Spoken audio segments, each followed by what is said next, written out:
Assalamualaikum warahmatullahi wabarakatuh. Saya Anissa Triwardani dengan NIM 010212823817.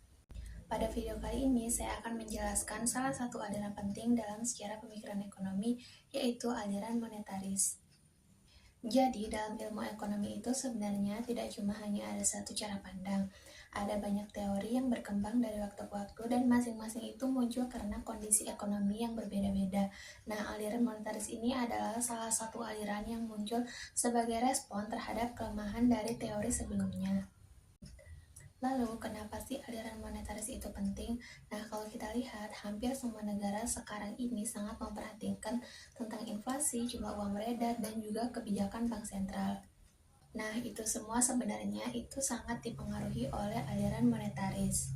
Jadi, bisa dibilang walaupun kita tidak sadar, konsep monetaris ini sudah sangat dekat dengan kebijakan ekonomi modern. Langsung saja kita bahas mengenai latar belakang munculnya aliran monetaris. Jadi, sebelum aliran monetaris ini muncul, pemikiran ekonomi itu didominasi oleh John Maynard Keynes. Keynes itu berpendapat bahwa ekonomi itu tidak selalu berjalan stabil, kadang bisa terjadi krisis, pengangguran tinggi, dan ekonomi itu macet. Dalam kondisi seperti itu, pemerintah itu harus turun tangan. Nah, beberapa ide dari Keynes yaitu dengan cara meningkatkan pengeluaran pemerintah, menurunkan pajak, dan juga menciptakan lapangan kerja. Dan memang teori ini berhasil terutama saat menghadapi krisis ekonomi besar. Tapi masalahnya itu muncul ketika tahun 1960 sampai 1970-an, ketika banyak negara itu mengalami inflasi tinggi dan juga pengangguran tinggi. Kondisi ini disebut stagflasi dan ini itu tidak bisa dijelaskan dengan baik oleh teori Keynes. Dari sinilah muncul arena ekonomi baru, yaitu aliran monetaris. Selanjutnya langsung saja kita bahas apa itu aliran monetaris. Jadi secara sederhana, aliran monetaris adalah aliran yang menekankan bahwa jumlah uang beredar itu adalah faktor utama dalam perekonomian. Nah, tokoh utama dalam aliran monetaris ini adalah Milton Friedman. Jadi, menurut Friedman, perubahan jumlah uang beredar itu sangat mempengaruhi inflasi dan juga mempengaruhi pertumbuhan ekonomi bahkan dalam jangka panjang. Dia bahkan mengatakan inflasi itu selalu dan di mana saja merupakan fenomena moneter. Artinya, kalau terjadi inflasi, kemungkinan besar penyebab utamanya adalah karena uang yang beredar itu terlalu banyak. Selanjutnya, bagaimana sih cara kerja pemikiran dalam aliran monetaris? Jadi, supaya lebih gampang dipahami, kita lihat dulu logikanya. Kalau uang yang beredar di masyarakat itu terlalu banyak, maka daya beli masyarakat juga itu akan naik. Kalau daya beli masyarakat naik, maka permintaan akan barang dan jasa juga meningkat. Hal itu menyebabkan harga-harga barang itu ikut naik juga, yang menyebabkan terjadinya inflasi. Dan sebaliknya, kalau uang yang beredar di masyarakat itu berkurang, maka daya beli masyarakat juga akan turun dan permintaan barang dan jasa akan turun. Maka produksi dari perusahaan itu akan menurun juga, yang menyebabkan ekonomi itu tumbuh melambat dan juga terjadinya resesi. Nah, contohnya dalam kehidupan sehari-hari, misalnya pemerintah itu terlalu banyak mencetak uang. Nah, masyarakat itu kan tiba-tiba punya uang lebih banyak.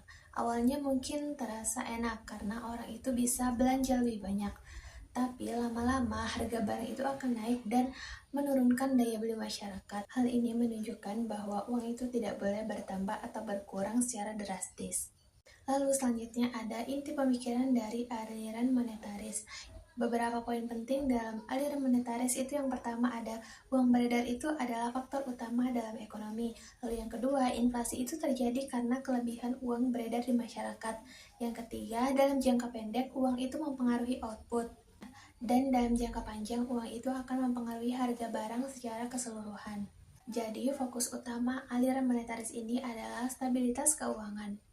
Selanjutnya ada konsep penting lag atau keterlambatan. Jadi monetaris itu juga menekankan adanya lag, yaitu keterlambatan efek dari kebijakan. Contohnya, kebijakan itu kan dibuat hari ini, tapi efeknya itu bisa saja baru terasa beberapa bulan atau beberapa tahun kemudian. Nah, di sini masalahnya kita itu kan tidak tahu kapan efeknya itu akan muncul. Bisa cepat ataupun bisa juga terlalu lambat. Nah, akibatnya ini itu menyebabkan kebijakan itu bisa salah timing, yang justru malah memperburuk kondisi perekonomian. Karena itu, monetaris itu tidak suka kebijakan yang terlalu sering berubah-ubah. Selanjutnya adalah mengenai kritik monetaris terhadap Keynesian. Nah, monetaris ini cukup berseberangan sama alirannya Keynesian. Kalau Keynes itu bilang pemerintah itu harus ikut aktif dalam intervensi melalui kebijakan fiskal, monetaris itu justru bilang kalau pemerintah itu terlalu banyak intervensi dalam perekonomian itu malah bahaya, yang bisa mengakibatkan perekonomian itu malah tidak stabil. Tokoh seperti Friedrich August von Hayek mengatakan bahwa intervensi pemerintah itu bisa mengurangi kebebasan individu, tapi Milton Friedman itu tidak sepenuhnya menolak pemerintah. Menurut Friedman, pemerintah itu tetap diperlukan, tetapi hanya dalam batas-batas tertentu, misalnya dengan cara menjaga kestabilan ekonomi, membuat aturan dasar, dan juga mencegah terjadinya monopoli dalam pasar. Selanjutnya ada perbedaan aliran monetaris dan juga Keynesian. Jadi biar lebih jelas di sini dibagi menjadi 4. Yang pertama itu perbedaannya dalam memandang ekonomi. Kalau Keynesian memandang ekonomi itu bisa macet dan bisa terjadi krisis. Sedangkan monetaris itu beranggapan bahwa ekonomi itu akan selalu kembali ke keadaan stabil dengan sendirinya. Lalu, untuk fokus kebijakannya, kalau Keynesian itu lebih fokus ke kebijakan fiskal, misalnya lewat pengeluaran pemerintah ataupun pajak, sedangkan monetaris itu fokus ke kebijakan moneter seperti suku bunga dan juga mengatur jumlah uang yang beredar. Lalu yang ketiga itu ada juga perbedaan antara aliran monetaris dan Keynesian dalam memandang penyebab masalah krisis ekonomi. Yang pertama itu, kalau Keynesian memandang penyebab krisis ekonomi itu karena terjadi perubahan pada konsumsi dan investasi masyarakat. Sedangkan kalau monetaris itu memandang penyebab krisis ekonomi terjadi itu faktor utamanya adalah karena jumlah uang yang beredar. Lalu dalam hal peran pemerintah, Keynesian itu menganggap bahwa pemerintah itu harus ikut campur dalam perekonomian secara aktif.